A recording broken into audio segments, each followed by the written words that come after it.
Bueno, tienes la palabra. Pues por principio agradecer la invitación de Francis Mestíes a relevante... ¿Se escucha bien? ¿Sí se oye? Sí, bien. Por principio agradecer la invitación al doctor Francis Mestíes a esta mesa. Es sumamente positivo que se lleve a cabo un homenaje a la memoria de Costas Vergópolos. No solo por la indudable relevancia histórica de su intervención en el debate sobre la economía campesina y su relación con el capitalismo mundial, sino además por la vigencia de esa discusión en el capitalismo del siglo XXI. El libro que acaba de referir Julio Volvinic, Passion, Poverty and Persistence in the 21st Century, es una obra sumamente importante, derivada de un coloquio que Julio Volvinic organizó en el Colegio de México, en el que participaron marxistas de lo más destacado del debate mundial. Vino el emérito de la London School, Henry Bernstein, vino el mismo Costas Vergopoulos, vinieron marxistas estadounidenses de primer nivel, como Gordon Welty, quien traía un trabajo elaborado junto con Susan Archerman.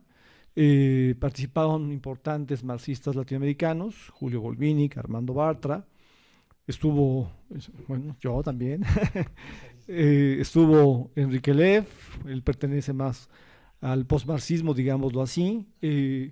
Fue un coloquio de altísimo nivel, en el que Julio Volvinic organizó la discusión de un modo muy creativo, puso a polemizar a posiciones opuestas entre sí, lo que generó una polémica muy intensa, de muy alto nivel internacional. Y en ese debate, pues, de alguna manera participó Costas Vergopoulos, aunque fuera así en la publicación final, dentro del libro. Ya Julio narró los contratiempos que sucedieron en esa ocasión.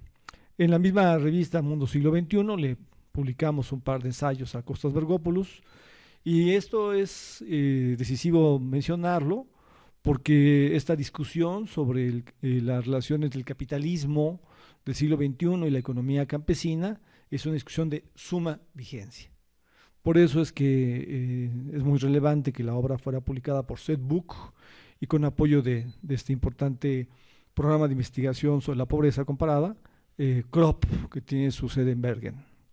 Entonces, pues me parece sumamente atinado que ahora que el marxismo está de regreso, que el marxismo crítico está de regreso en el debate internacional, se haga un más que merecido homenaje a Costas Vergopoulos. Yo quisiera solo hacer dos planteamientos generales. El primero un poco más extenso, el segundo más breve. Y el primero tiene que ver con valorar y un poco polemizar la aguda intervención que llevó a cabo Costas Vergopoulos en su ensayo sobre el capitalismo disforme. Para poder como ubicar bien, me parece, el alcance de la intervención que lleva a cabo aquí, al dar cuenta de esto, de un capitalismo deforme, disforme, dice él. Para ubicar bien esto vale mucho la pena hacer un doble contraste. Por un lado, con el marxismo progresista, por otro lado, con la intervención fundacional de la discusión sobre la subsunción del trabajo campesino por el capital que llevó a cabo Armando Bartra. En el debate latinoamericano en los 70, muy claramente en los 70, parcialmente también en los 80, lo que fue preponderante es lo que cabe llamar el marxismo progresista. Este marxismo integrado y vencido por la ilusión del mito del progreso, por la ilusión de que el capitalismo significa la marcha del progreso económico indetendiblemente hacia adelante, de tal manera que todas las otras formas sociales, todos aquellos otros sujetos sociales presuntamente vinculados al pasado, al precapitalismo o al no capitalismo, como se guste, estaban destinados simplemente a desaparecer. El único sujeto legítimo de la historia moderna sería así el proletariado moderno, el trabajador industrial, y frente y contra él el conjunto amplio del empresariado moderno.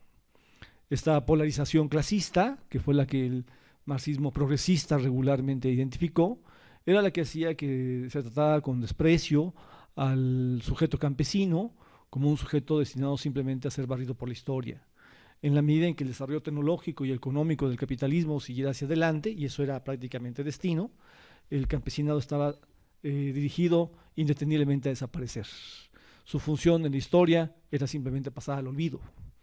Esta interpretación del marxismo progresista condujo en el curso del siglo XX, especialmente ahí en los 70, dado que el campesinado no acababa de desaparecer y esto se había planteado desde principios del siglo, condujo a el debate muy influenciado por el marxismo estructuralista althuseriano de la formación económico-social, esto es de la articulación de modos de producción, la articulación en exterioridad de modos de producción no solo distintos sino contrapuestos. Así surgió, por ejemplo, la ilusión de que frente al modo de producción capitalista concentrado en la ciudad, frente a él, distinto a él, existía un modo de producción campesino, algo que en verdad era una ilusión, en donde se mantenía una persistencia a formas atrasadas y por eso un modo de producción propio de esta cultura del atraso. El progreso estaba en la modernidad urbana, capitalista, el atraso estaba en el campo. El modo de producción campesino aparecía así como una ilusión muy conveniente, porque este discurso, pese a que venía de la izquierda, resultaba muy conveniente al discurso del poder moderno, en la medida en que la pobreza campesina aparecía como resultado de una terquedad cultural por mantenerse aferrados a formas del pasado, en la medida en que lo lastimoso del proceso de reproducción vital de los campesinos aparecía como un resultado de su aferramiento anacrónico a formas ya caducas, y entonces aparecía como si el campesinado y el campo no estuvieran dominados por el capital. Este horizonte del marxismo progresista resultaba muy funcional al discurso del poder moderno porque bloqueaba entender el modo en que funciona la dominación capitalista del campo. Esta fue la perspectiva del marxismo progresista. Fue la perspectiva del discurso althuseriano con la ilusión de la articulación de modos de producción, la formación económico-social, era eso. Fue la ilusión del marxismo socialdemócrata y fue la ilusión de los partidos comunistas en los 70 del siglo pasado. A final de los 70, ahora hagamos la referencia al polo opuesto, Armando Bartra inicia una intervención fundacional cuando escribe su libro La explotación del trabajo campesino por el capital. Se vuelve el autor pionero en indagar la dominación capitalista del trabajo campesino. Se vincula con la teoría del dominio de Marx y entonces Armando Bartra construye así el concepto de subsunción formal restringida del trabajo campesino por el capital. Esta es una definición que insiste en que el trabajo campesino sí es objeto de explotación, que sin haber capitalistas y sin estar presente propiamente el proletariado rural, habiendo pequeña propiedad campesina familiar de parcelas, sí hay explotación de plusvalía y que el centro para llevar a cabo esa explotación no está en la producción, aunque allí se explota la plusvalía, ahí se genera, sino en la circulación, que lo que sucede es que la relación de las mercancías campesinas con el mercado capitalista es una relación basada en el intercambio desigual, de suerte que cuando las mercancías campesinas llegan al mercado capitalista, la regla consiste en que no van a ser pagadas con precios que cubran su valor. De tal modo que la tendencia lleva a que se sustraiga siempre un excedente, un valor excedente, una plusvalía, si se quiere entre comillas, pero efectiva, un valor excedente al trabajo campesino. En este caso no es la presencia del capitalista en la producción lo que impone la explotación del excedente, no, es el capital el que, con el apoyo del Estado, a través de la definición de la magnitud de los precios en el mercado, se encarga de la sustracción del valor excedente al trabajo campesino, pero desde la circulación. Porque el eje de esta dominación del trabajo se ejerce desde la circulación, por eso Armando Bartra le llama subsunción formal restringida. El capital domina la forma del proceso de trabajo para explotar la plusvalía, pero desde la circulación. Esta es la formulación. Una formulación muy interesante, una formulación aguda, porque está insistiendo en que sí hay explotación del trabajo campesino por el capital, como lo indica el título de su obra.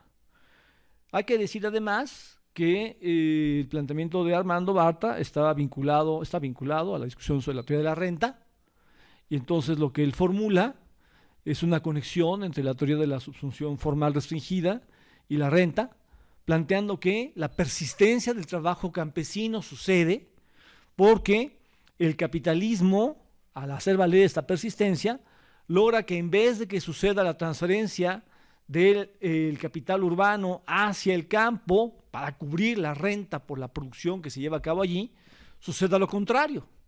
Y entonces, como los campesinos venden sus mercancías con precios que no cubren su valor, hay una transferencia enorme de valor del campo a la ciudad que permite integrar una especie de renta al revés. La inversión de la renta, que el flujo se mueva al revés, del campo a la ciudad y no de la ciudad al campo, y la explotación del trabajo campesino es lo que hace que la economía campesina persista en contra de todos los anuncios de su extinción lanzados por el marxismo progresista en el curso del siglo XX. Si uno ve la intervención del marxismo progresista, que insiste en que el campesino está destinado a desaparecer, y luego la intervención de Armando Bartra, que insiste en que no, que va a persistir, porque está cumpliendo esta doble función de inversión de la renta y de explotación bajo una nueva forma, bajo subsunción formal restringida. Si uno ve estas dos posiciones en la historia de la discusión, creo que podemos ubicar entre ellas la creativa intervención de Costas Bergopoulos. Porque en verdad, quizás el primero en hablar de la explotación del trabajo campesino por el capital fue precisamente Costas Bergopoulos. En este libro, El capitalismo disforme, está presentando este doble planteamiento, él también. De hecho, sería interesante preguntarle a Armando cómo fue que forjó su concepción, porque aquí sí pueden verse dos convergencias muy claras, muy nítidas, muy transparentes. Costas Bergopoulos está insistiendo en este texto sobre el capitalismo disforme, en primer lugar, en el hecho de que la intervención del Estado en la economía sí modifica la configuración y el funcionamiento del capitalismo. Digamos, como que en términos generales, sin intervención del Estado en la economía, pues lo que debería haber sucedido era la desaparición de los campesinos, el desarrollo tecnológico con los grandes terratenientes, la integración regular del funcionamiento de la renta, y entonces esto es exactamente lo que no está pasando. Insiste Costas Bergopoulos que este mecanismo había funcionado más o menos así hasta 1870, pero aquí se genera un punto de ruptura, y de ahí en adelante empieza a suceder una intervención del Estado en la economía rural, en la economía campesina, que está dirigida a establecer precios a las mercancías agrícolas que tienden a llevar su precio hacia los costos de producción. De tal manera que los capitalistas huyen, los grandes capitalistas huyen del campo, y esto conduce a la persistencia de la economía campesina, justo para intentar evitar que suceda esta transferencia de la renta de la ciudad hacia el campo. El Estado interviene en la economía para modificar el funcionamiento general del capitalismo. En términos históricos se puede ubicar esto a partir de 1870 en el norte y en el sur, dice Costas Bergopoulos, de suerte que el capitalismo aquí hay una configuración deforme, se vuelve un capitalismo disforme. En ese contexto, lo que sucede es que sí hay explotación de plusvalía.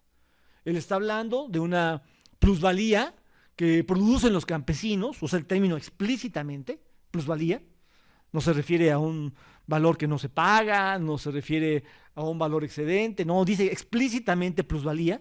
Hay una explotación de plusvalía del capital sobre el trabajo campesino que se apropia el capital urbano. El argumento es el mismo que después va a estar en Armando Bartra. A través de los precios se logra este movimiento de transferencia. El Estado lleva a que los precios tiendan a ser iguales a los costos de producción. Los campesinos no están buscando la ganancia, aceptan apenas llevar a cabo su reproducción, y es más, lo que están aceptando es recibir a través de los precios de sus mercancías un equivalente al salario. Así lo dice explícitamente en la página 234. Cito algunas líneas para demostrar que lo que estoy diciendo es lo que plantea Costas Bergopoulos. La política de baja continua de los precios agrícolas ha empujado progresivamente a la agricultura fuera del campo de la inversión capitalista. Está claro que la agricultura campesina constituye no un residuo precapitalista, sino una forma recreada por el capitalismo moderno. Nada de que el campo no está dominado por el capital. El capitalismo moderno domina el campo. La agricultura campesina actual no constituye una esfera neocapitalista. Aquí aparece una idea interesante. Simplemente presenta la cara insólita de un capitalismo sin capitalistas, porque no hay patrones explotando y contratando directamente a los campesinos. La tendencia de largo plazo de los precios agrícolas a coincidir con los costos de producción, no dejando más que un despreciable margen de ganancia, hace que todo capital particular, portador de la racionalidad capitalista, huya de la agricultura. El inversionista campesino no tiende ni a la ganancia ni a la acumulación, sino simplemente a su reproducción, contentándose por consiguiente con el equivalente de un salario. La plusvalía creada en la economía campesina sería irresistiblemente captada por el capitalismo urbano. En esta forma se define la sumisión de la agricultura en tanto tal al capitalismo. Esta es una postura que hace pedazos la perspectiva del marxismo progresista, la ilusión del modo de producción campesino, como algo externo al capitalismo, como algo que tiene que ver con un atraso cultural. Aquí más bien aparece la situación campesina como resultado del capitalismo moderno. El campo sometido por el capitalismo moderno para modificar el funcionamiento de la renta y para imponer la explotación de plusvalía al trabajo campesino a favor del capital moderno. Claro, sirvió mucho en la historia de México, puede verse con toda nitidez, este mecanismo pues, para abaratar los costos salariales del capital urbano, que pagaba los salarios con costos muy bajos para la obtención de los alimentos, por esa transferencia de valor del campo a la ciudad.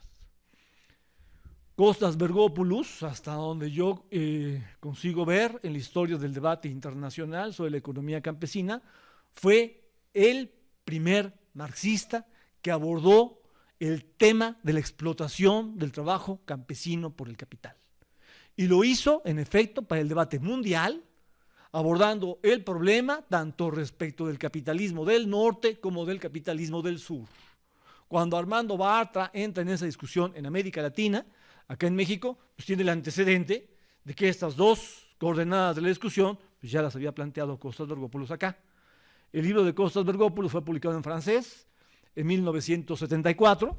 Este libro, La cuestión campesina y el capitalismo, que tiene un ensayo de Costas Bergopoulos y uno de Samir Amin, fue publicado en francés en 1974 y al año siguiente, precisamente en 1975, lo publicó en español Nuestro Tiempo, la editorial Nuestro Tiempo. Es muy importante esta formulación. Ahora, creo sin embargo que aquí, siendo extremadamente positivo, ubicar este enorme lugar en la historia del debate sobre la economía campesina y el capitalismo mundial para Costas Bergopoulos, creo que si hay un paso adelante en Armando Bartra que no está en Costas Bergopoulos y que de todos modos requiere todavía otros pasos adelante. Quisiera aquí hablar de dos temas brevemente, aunque fuera. El primero, Armando Bartra, en efecto, está refiriendo también el problema de la renta, también el problema de la explotación. Quizás sí hubiera sido bueno que mostrara más el diálogo con Costas Bergopoulos, cuando escribió su libro sobre la explotación del trabajo campesino por el capital. Pero Armando Bartra está introduciendo una novedad, que es justo su concepto de la subsunción formal restringida. Eso no está en Costas Bergopoulos y no estaba en nadie antes. Bolívar Echeverría después dirá, cuando publique la traducción de pasajes selectos del manuscrito de Senderos en 3 de marzo en la revista Cuadernos Políticos, que esa perspectiva llevaría a repensar toda la historia de América Latina y que tiene que ser aprovechada en su máximo nivel. Pero esto para el campo, pues el primero que lo empieza a hacer es precisamente Armando Bartra. Y él construye este concepto, pues muy suyo, porque está inventando el adjetivo de subsunción formal restringida. Aquí es él. Subsunción formal es un concepto que viene de Marx, Restringida es un adjetivo que viene de él. Subsunción formal es un término que se refiere a la dominación capitalista de la forma en la que opera la relación entre el productor directo y los medios de producción. En la forma regular, pues lo que sucede es que el capitalista es dueño de los medios de producción y el proletariado es dueño de la fuerza de trabajo y entonces opera la explotación de plusvalía. Armando Bartra está hablando de la subsunción formal restringida, como decía, porque dice que el centro es la circulación y desde ahí se logra un dominio de la forma del trabajo para explotar plusvalía. Está introduciendo esta discusión. La complica luego para mostrar cómo es que puede haber espacios de subsunción real o sea, de desarrollo tecnológico dominado por el capital en la ciudad y en el campo, coexistiendo desdoblados con espacios de subsunción formal en los que restringida, donde persiste la economía campesina. Esto es Armando Bartra. Entonces Armando Bartra sí está agregando un aporte importante que no está en la perspectiva de Costas, Vergópolos. Yo he hablado de subsunción formal específica e inespecífica, buscando utilizar aquí más un término que viene de Marx, cuando Marx habla de lo específico para referirse al modo de producción específicamente capitalista, se refiere al modo de producción capitalista que ya acabó con el precapitalismo o el no capitalismo. Usando este término específico, así construí el concepto subsunción formal específica para referirme a la subsunción formal en la cual ya se destruyeron todas las relaciones de producción que no son capitalistas. Y forjé el concepto subsunción formal inespecífica para vincularle más con el lenguaje de Marx, en vez de inventar un término diferente, y para dar cuenta de una forma de dominio en la que se cruzan relaciones de producción capitalistas y relaciones de producción no capitalistas, subordinadas las segundas a las primeras. En el Capital, al final, tomo uno más, pone un ejemplo de esto cuando habla de la acumulación originaria en Estados Unidos. Como los ingleses llegan creyendo que basta bajar a los obreros, a las máquinas, a su dinero para explotar acá en el nuevo continente, y lo que sucede es que los trabajadores se largan al oeste a conseguirse su propia parcela. Entonces lo que hace el capitalismo es traerse fuerza de trabajo de África y encadenarla en el este. Esto de regresar a la esclavitud, pero no para regresar al esclavismo, esclavitud al servicio de la acumulación originaria, eso es cruzar relaciones de producción de dos órdenes. Una relación de producción capitalista con una relación de producción no capitalista, pero de tal manera que la segunda está subordinada a la primera. A eso yo le llamo subsunción formal inespecífica. El capital domina la forma del trabajo, pero sin acabar con las relaciones de producción no capitalistas. No le llamo subsunción formal restringida, aunque hay una convergencia evidente entre este concepto y el de Armando Bartra, con la diferencia de que Armando en todo caso está poniendo el centro en el énfasis en que el centro de la explotación de la circulación, y yo estoy poniendo el énfasis en la coexistencia de relaciones históricas disímiles, que relaciones de producción no capitalistas persisten porque le sirven al capitalismo, también porque resisten, no nada más porque son funcionales. Hay una dialéctica compleja, resistencia e integración. Persisten formas no capitalistas porque resisten, persisten formas no capitalistas porque son funcionales. Esta complejidad es la que está ahí, en esa persistencia de la economía campesina. Entonces, aquí agrego más como en función de este vínculo con el lenguaje de Marx, la insistencia de lo que está en juego en el fondo en el debate sobre la teoría de la subsunción. Por un lado. Por otro lado, en polémica con Armando Bartra, yo insistí en que el trabajo campesino no solo era objeto de explotación, sino era objeto de sobreexplotación, porque no puede ser que el capital no paga el precio de las mercancías campesinas y tiene un punto en el que se detiene y entonces sí paga el precio de la fuerza de trabajo, haciendo que el salario cubra la dimensión histórico-moral, las condiciones medias de la reproducción social de la fuerza de trabajo. No, o sea, el capital viola la identidad entre valor y precio respecto a la mercancía campesina, pero al no pagar la mercancía campesina por lo que vale, se detiene en un punto y sí paga lo que vale la fuerza de trabajo. No, no pasa eso. El capital saca todo lo que puede. Saca la plusvalía y saca valor que debía corresponder al Fondo de Reproducción Social de la Fuerza de Trabajo Campesina. Lo que sucede es que la persistencia de formas no capitalistas de reproducción social le permite al campesino tener estrategias de reproducción basadas en el autoconsumo, cruzadas con estrategias de reproducción que están integradas al mercado capitalista. Este cruce es lo que le permite al capital no solo explotar, sino sobreexplotar la fuerza de trabajo campesina. Así, en un diálogo muy rico, detonado por Julio Volvinic, hablé yo de el salario por tiempo estacional, para referirme a los jornaleros agrícolas, los que se venden como trabajadores asalariados rurales, y que se les paga no un salario que corresponde al valor de la fuerza de trabajo anual, sino solo el salario que corresponde a la estación. Julio acaba de explicar eso, cómo es que el trabajo campesino es estacional.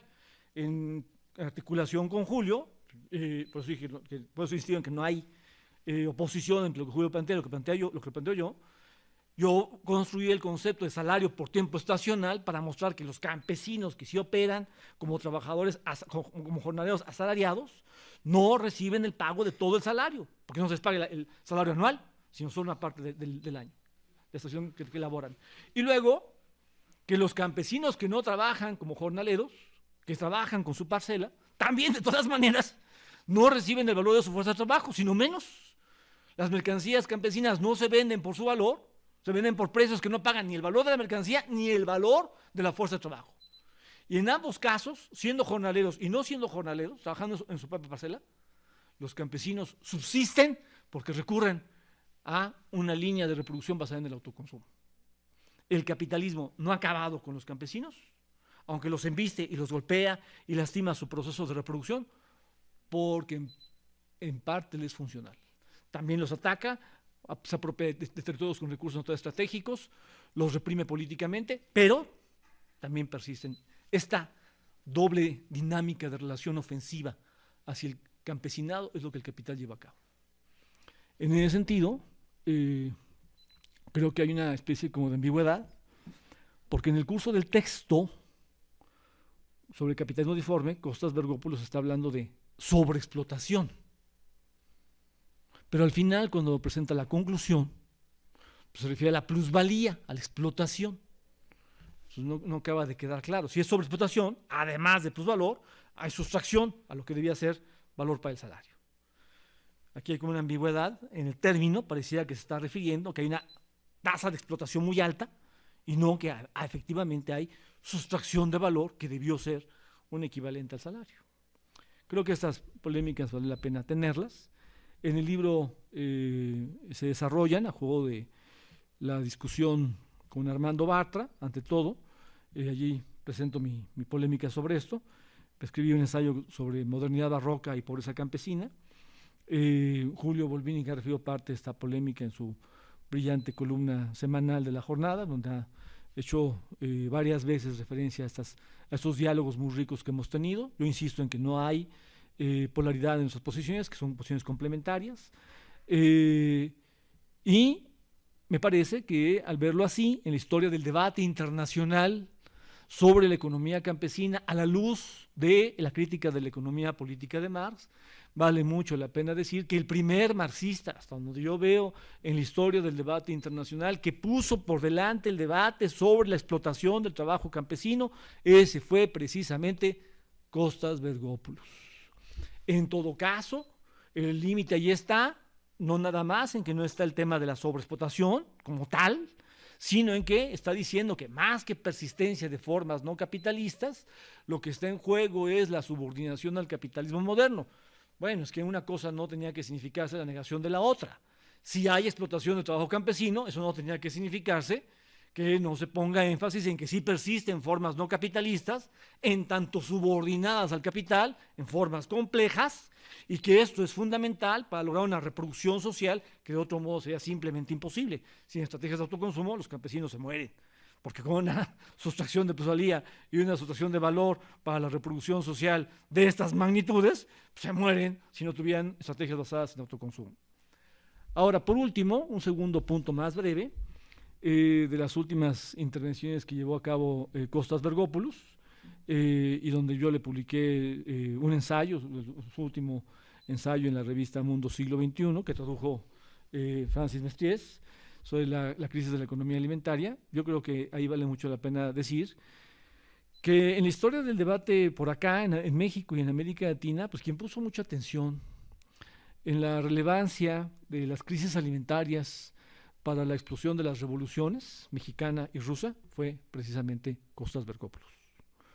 La revolución rusa no hubiera explotado no hubiera tenido esa virulencia sin el hambre. La consigna fundamental de la multitud era pan y paz. Estaban hasta el copete de que la gente fuera mandada a morir a la Primera Guerra Mundial, y del hambre, porque los campesinos estaban siendo arrebatados de sus tierras para ser enviados a la guerra. Era pan y paz. Pero además también, insiste Kostas Berkopoulos, en la Revolución Mexicana cumplió un papel muy importante en la crisis alimentaria. En términos histórico-políticos, este énfasis es muy importante para pensar la historia, no en clave de los procesos conservadores, como se ha hecho en esos graves retrocesos de la historiografía posmoderna en la vuelta de siglo, manteniendo como eje la perspectiva sobre las revoluciones, que es lo que había hecho preponderantemente la historiografía en el siglo XX, la Revolución Rusa, la Revolución Cubana, la Revolución China, la Revolución Mexicana. Manteniendo este eje, es allí muy importante introducir la dimensión de la crisis alimentaria, no solo para entender la historia de las revoluciones, también ahora para entender la crisis alimentaria sin la presencia de la revolución, la crisis alimentaria del capitalismo del siglo XXI. Es muy positivo hacer un homenaje a un marxista como Kostas Berkopoulos en un tiempo en el cual el marxismo crítico está de regreso en el debate internacional del siglo XXI. Muchas gracias.